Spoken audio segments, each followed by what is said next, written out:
¿Es este decreto una solución humanitaria o un atentado directo contra nuestro ordenamiento jurídico?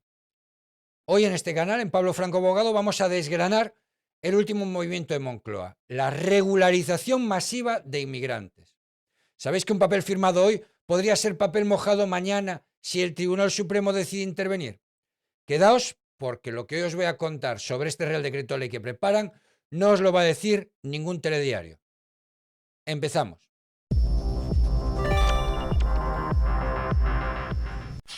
Muy buenas a todos, ya sabéis cómo funciona esto, ¿no? Aquí no nos vamos a quedar con el titular, sino que vamos a desgranar lo que está pasando con este Real Decreto Ley de regularización masiva. El Gobierno ha decidido tirar por la vía del Real Decreto Ley para lo que llaman una regularización extraordinaria. Pero lo primero que tenemos que mirar es lo que dice el artículo 86 de la Constitución española. Si existe realmente una extraordinaria y urgente necesidad, que es lo que hace que se pueda utilizar un Real Decreto Ley, o es simplemente una urgencia política para salvar los muebles. Este decreto pretende aflorar a cientos de miles de personas que se encuentran en situación administrativa irregular. Pero ojo, que no es una barra libre. Se habla de algún requisito de arraigo, de tiempo de pertenencia o de permanencia en territorio nacional y de carencia de antecedentes penales. Pero aquí viene la trampa legal, que es esa instrucción técnica que suele emanar de la Secretaría de Estado de Migraciones, que ahora se llaman migraciones, no puedes llamar inmigración. Si analizamos el reglamento de la Ley de Extranjería, vemos que ya existen mecanismos para el arraigo laboral, social o para la formación. Entonces, ¿para qué este decreto? Pues para saltarse los plazos ordinarios y las exigencias de contratos previos que marca la normativa vigente. Estamos ante una modificación encubierta de la política migratoria sin pasar por un debate parlamentario sosegado, usando la figura del decreto como si fuera así una varita mágica. Hay que explicarle a la gente que un Real Decreto Ley tiene rango de ley, pero está sujeto al control del Tribunal Constitucional. Claro que el Tribunal Constitucional, en fin, ¿no? Y aquí es donde la seguridad jurídica se tambalea. Si Moncloa decide que los antecedentes penales en el país de origen pueden ser flexibilizados mediante una simple orden ministerial o instrucción interna, pues estamos ante una quiebra del principio de legalidad. No se puede integrar a nadie en nuestra sociedad si no tenemos la certeza absoluta de que su conducta es compatible con nuestro Código Penal. Y no nos engañemos, esto afecta directamente al mercado laboral y a las arcas públicas.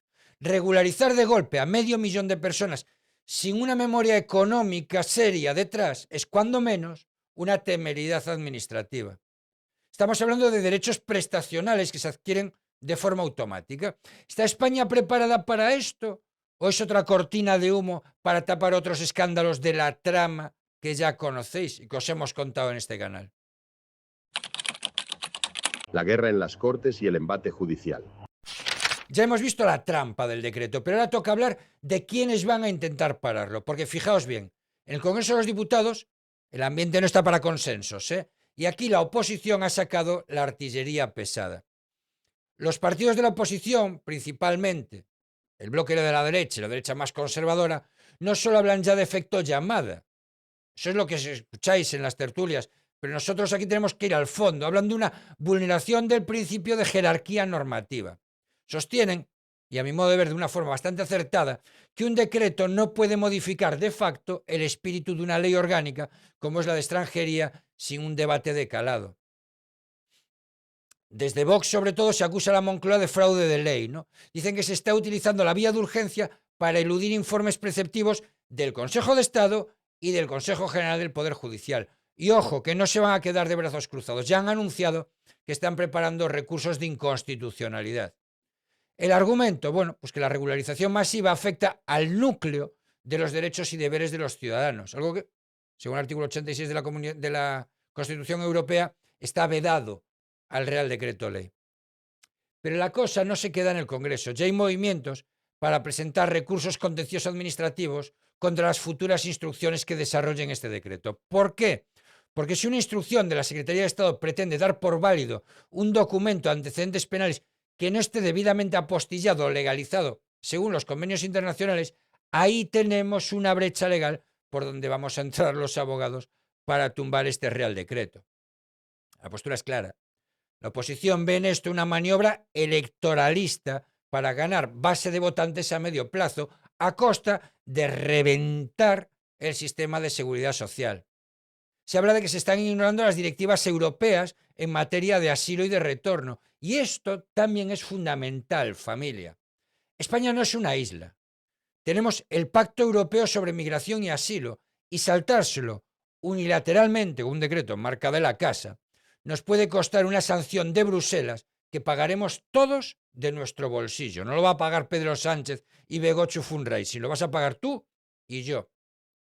Están acusando al gobierno de deslealtad institucional con las comunidades autónomas, que son las que al final tienen que gestionar los servicios sociales, la sanidad y la educación de todas estas personas regularizadas. No se puede invitar a 500.000 de personas a la mesa y pretender que la cuenta la paguen otros sin haberles consultado. Es la política de no, yo invito y tú pagas, yo decreto y tú gestionas el caos. Y mucho cuidado con lo que se está moviendo en el Tribunal Supremo, porque ya hay asociaciones que están planteando medidas cautelarísimas para suspender la eficacia del decreto en cuanto se publique en el BOE. El argumento es el perjuicio de imposible reparación. ¿Por qué pensarlo bien? Una vez que das un permiso de residencia, una vez que esa persona entra en el sistema, ¿cómo le dices meses después que el decreto era ilegal y tiene que volver a la sombra? Eso es generar un problema social de dimensiones épicas. Ahora seguimos. Pero antes, los medios de comunicación no te cuentan la realidad, sino la visión de la realidad que le interesa a quienes les pagan. No les interesa que pienses por ti mismo, sino simplemente vender su relato. Es imposible tener una visión completa de lo que te está pasando y de cómo te afecta si simplemente ves la televisión o lees la prensa. Este canal no recibe subvenciones de ningún organismo gubernamental, así que solo nos debemos a ti. Si quieres estar enterado de las acciones con las que te castiga el gobierno, con un enfoque jurídico, un poquito de mala leche, eso sí, y un mucho de retranca gallega, este es tu canal. Suscríbete, activa las notificaciones y así no te perderás ninguno de nuestros vídeos. Y ahora sí, continuamos. El escenario de terror jurídico. ¿Y si el decreto cae? Llegamos al punto que nadie en Moncloa quiere explicar, pero que aquí, Pablo Franco Abogado, vamos a diseccionar con el Código Penal y la Ley de Procedimiento Administrativo en la mano. Poneos en situación. Mira, el gobierno saca el decreto, se tramitan los expedientes, se conceden miles de tarjetas de residencia, de NIES, y dentro de un año o año y medio, el Tribunal Constitucional o el Supremo dicen: señores, este decreto es nulo porque no existía la urgencia o porque vulnera la jerarquía normativa o la normativa comunitaria. ¿Qué pasa entonces con esa gente?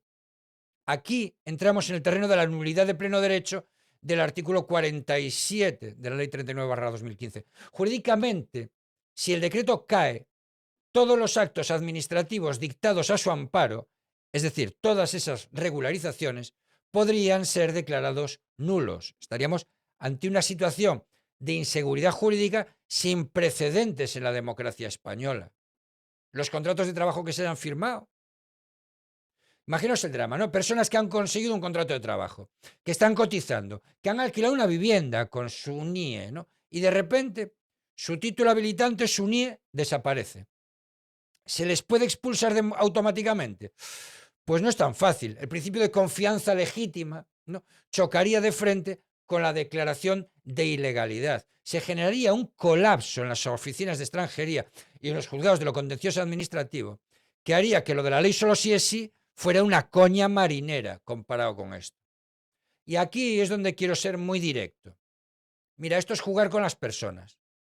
Si el decreto es declarado ilegal, esas personas volverían a la situación de irregularidad, pero con un agravante. Ya están fichadas en el sistema. El Estado sabría exactamente dónde viven y quiénes son. Pero no tendrían además papeles para trabajar legalmente. ¿Qué va a hacer la Inspección de Trabajo?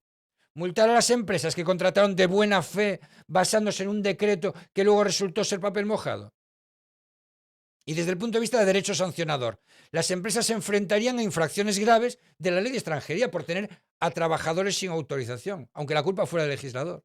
Es un despropósito jurídico que Moncloa está ignorando por puro cálculo político. Están creando muertos vivientes administrativos. Además, pensad en la responsabilidad patrimonial del Estado. Si yo, como ciudadano, obtengo un derecho porque el Estado me dice que cumplo los requisitos de un decreto y luego ese decreto resulta ser un atentado legal del propio Estado, tengo derecho a que me indemnicen por los daños causados.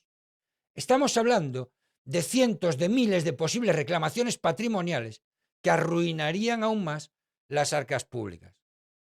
Por no hablar de la vía penal. ¿Podríamos estar ante una prevaricación administrativa masiva si se demuestra que se dictó este decreto a sabiendas de su ilegalidad? Una pregunta que dejo sobre la mesa, pero que, como aficionados al derecho, estudiosos del derecho, no podemos ignorar. Cuando se fuerza el derecho para conseguir un fin político, el derecho siempre acaba saltando por los aires. Y lo que es peor, la factura del desaguisado la pagamos nosotros, los contribuyentes, y las propias víctimas de este engaño administrativo, que es la regularización express sin garantías. Pero ¿sabes lo que no es ningún engaño? Las ofertas de Procis con el código LEURO. Aquí sí que no hay trampa ni cartón. Bueno, cartón sí, el cartón de las cajas en las que te traen el pedido. Pero sabes que Procis es la marca líder en suplementación deportiva y comida saludable. Yo llevo con ellos más de 3 años y te aseguro que no lo cambio por nada. Por calidad, por precio, porque además en un día casi siempre lo tienes en casa. Si lo pides por la mañana, al día siguiente lo tienes en casa, porque funciona de maravilla y además te atienden si hay algún problema. Y además, pues porque ayudas a este canal. Así que ya sabes, date una vuelta por la web de Procis, que seguro que te estás quedando sin creatina y no se puede dejar de tomar, que funciona de maravilla para el cuerpo y la mente. No hay ningún suplemento que haya sido tan investigado como la creatina y es unánime, todo el mundo la recomienda. Y cuando hagas tu pedido con el código LEURO, deja un mensaje que me hace muchísima ilusión, como ha hecho Antonio, Francisco, Jesús, María M y María R, para no confundirlas. Muchísimas gracias por usar el código LEURO. Ah, y por cierto, muchísimas gracias también a José Manuel por apoyar este canal por Bizum. Muchísimas gracias, de verdad. Y ahora vamos a ver qué piensan de todo esto en Europa. El desafío a Europa y la ruptura del espacio Schengen. No nos quedemos solo en los despachos de la Castellana o en el Palacio de la Moncloa. Hay una dimensión de este decreto que el gobierno está intentando silenciar, y es la reacción de nuestros socios europeos. No olvidéis una máxima del derecho internacional. Las fronteras de España son, a todos los efectos, las fronteras exteriores de la Unión Europea. Lo que firma un ministro en Madrid repercute directamente en París, en Berlín y en Roma. Y aquí es donde la valentía legislativa de este Ejecutivo choca frontalmente con el acuerdo de Schengen. ¿Qué piensan nuestros vecinos? Pues mirad a Francia o a Italia. Mientras el gobierno de Meloni o la nueva directiva de seguridad de Barnier en Francia están endureciendo los controles y exigiendo un respeto escrupuloso a los procedimientos de asilo, España decide ir por libre. Una regularización masiva de 500.000 de personas no es un asunto interno. Es de facto la concesión de 500.000 de títulos de libre circulación por todo el territorio europeo una vez que obtengan la residencia de larga duración. ¿Habéis pensado en la deslealtad institucional que supone esto para el resto de la Unión? Desde un punto de vista jurídico, el Pacto Europeo sobre Migración y Asilo, que ha sido aprobado recientemente, busca una política común. Este decreto de Moncloa es un torpedo a la línea de flotación de esa solidaridad europea. Estamos enviando un mensaje peligroso. Es, venid a España, que aquí los requisitos de la Directiva 2815-CE sobre retorno de nacionales de terceros países no los saltamos con un real decreto. Esto genera un efecto llamada que no solo afecta a nuestras costas, sino que presiona las fronteras de todo el continente. Ya estamos viendo las primeras notas diplomáticas de queja. Países como Alemania, que ya están al límite de su capacidad de acogida, ven con pavor cómo España abre una puerta trasera administrativa. Jurídicamente esto podría derivar en una vulneración del principio de cooperación sincera, ¿no?, recogido en el Tratado de la Unión Europea y en el Tratado de Funcionamiento de la Unión Europea también, creo. Si España actúa de forma unilateral en una materia tan sensible, nuestros socios podrían empezar a plantearse el restablecimiento de controles fronterizos internos, algo que sería el fin del espíritu de Schengen tal y como lo conocemos. Y fijaos en la hipocresía técnica. El gobierno habla de integración, pero Europa nos está pidiendo identificación y seguridad. ¿Cómo vamos a garantizar a nuestros socios europeos que ese medio millón de personas han pasado un filtro de seguridad real si estamos relajando las instrucciones de extranjería para acelerar el proceso? La seguridad jurídica de la Unión Europea se basa en la confianza mutua. Si el resto de países dejan de confiar en la gestión de las fronteras españolas, nos convertimos en el paria administrativo de Europa. Además, hay que hablar de la Directiva de Residentes de Larga Duración. Una vez que estas personas lleven 5 años en España bajo este decreto, tendrán derecho a moverse y trabajar en cualquier país de la Unión Europea. Estamos legislando sobre el mercado laboral de otros países sin su consentimiento. Es una injerencia jurídica encubierta. Moncloa está regalando llaves de casas ajenas para notarse un tanto político nacional. En los países de nuestro entorno, la tendencia es la contraria. Se prima la inmigración circular y legal, vinculada a contratos en origen. Lo que estamos haciendo aquí es premiar la irregularidad, algo que choca frontalmente con la jurisprudencia del TJUE, del Tribunal de Justicia de la Unión Europea, que además en reiteradas ocasiones ya ha recordado que la política de retorno es una pieza clave de la estabilidad europea. Si el Tribunal de Justicia de la Unión Europea entra a valorar este decreto a petición de cualquier Estado miembro, que va a entrar porque lo van a pedir, España se arriesga a una sanción histórica y, lo que es peor, a un aislamiento político que pagaremos todos. Es el momento de preguntarse, ¿vale la pena poner en riesgo nuestra posición en Europa por un decreto que hace aguas por todos lados? ¿Queremos ser el socio fiable que protege las fronteras comunes o el que abre brechas para que otros gestionen el problema? Aquí no hay términos medios. O estamos con la legalidad europea o estamos con el populismo legislativo de Moncloa. Y ahora llegamos a mi sección favorita, la que hacéis vosotros, el buzón. Ya sabéis que leo vuestros comentarios y trato de traer aquí las dudas jurídicas que más se repiten o que más sentido tienen con la actualidad que estamos tratando. Y hoy el buzón viene calentito precisamente con este tema, que por eso hemos dedicado el vídeo a él, que es la regularización y el control judicial. Nos preguntan si la denuncia de Vox, ha habido muchas preguntas que nos preguntan si la denuncia de Vox ante el Supremo tiene recorrido, ¿no? Muchos me habéis preguntado por la estrategia jurídica de la oposición, ¿no? Un usuario en concreto planteaba si la denuncia de Vox que Vox ha interpuesto o va a interponer, no sé si lo ha interpuesto ya ante el Tribunal Supremo, sobre esta regularización masiva va a tener recorrido real. Concretamente, María José me preguntaba esto. La denuncia que ha interpuesto Vox ante el Tribunal Supremo sobre la regularización masiva de inmigrantes va a tener recorrido y, sobre todo, es legal esa regularización. Vamos a ver, como abogado te digo, el papel lo aguanta todo, pero el Supremo es otra historia. Para que esta denuncia prospere, no basta con decir que no me gusta el decreto o que no encaja. Hay que demostrar una vulneración flagrante de la ley o una prevaricación.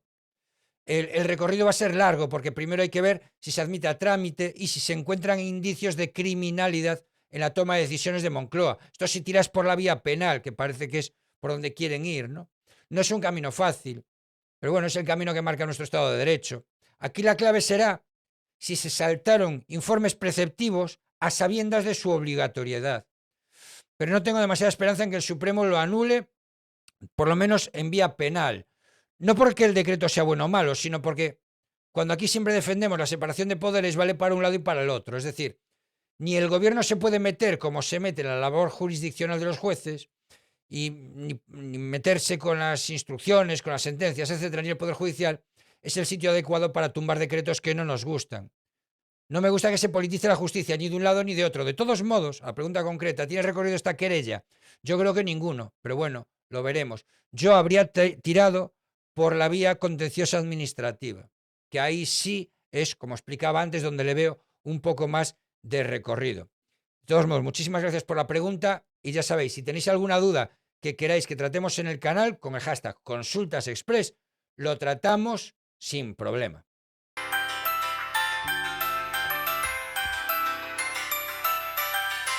Llegamos al final de este análisis y la conclusión no puede ser más clara ni más preocupante. Estamos ante un ejercicio de funambulismo jurídico por parte de Moncloa.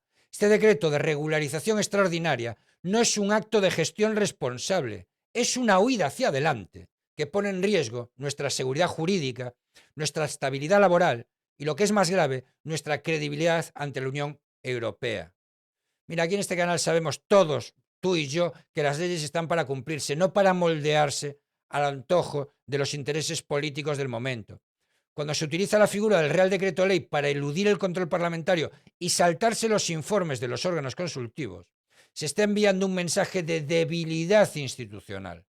Estamos diciendo que en España las reglas del juego pueden cambiar de la noche a la mañana si al gobierno de turno le fallan las encuestas o necesita desviar la atención de sus escándalos en los juzgados. ¿Qué nos queda entonces?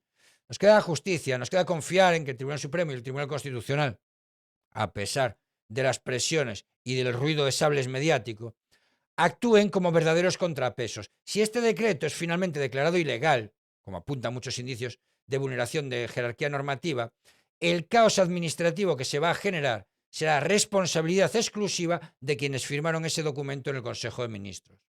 No valdrán las excusas, no vale culpar a la ultraderecha, al fango y tal. La responsabilidad en derecho es individual y es técnica. Y para no quedarnos con este mal sabor de boca, pues, abajo el chiste de hoy, ¿verdad? Que dice, oye, que he puesto la nevera de casa en modo eco. Dice, ay, ¿qué tal? Dice, ahora la comida me repite.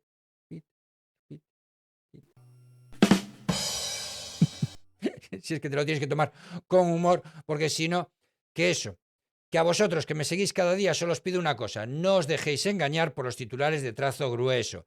La realidad siempre está en el BOE, en los artículos del Código Penal y en la letra pequeña de las instrucciones administrativas.